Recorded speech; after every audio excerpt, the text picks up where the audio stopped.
In the name of the Father, and of the Son, and of the Holy Spirit. Amen.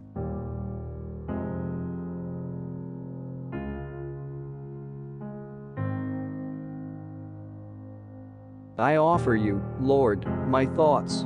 To be fixed on you, my words. To have you for their theme, my actions.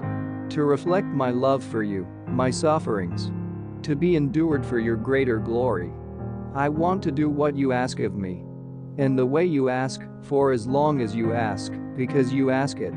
I pray, Lord, that you enlighten my mind, inflame my will, purify my heart, and sanctify my soul. Pope Clement XI. O Mary, Mother of God and my Mother, pray also to Jesus for me. Saint Alphonsus.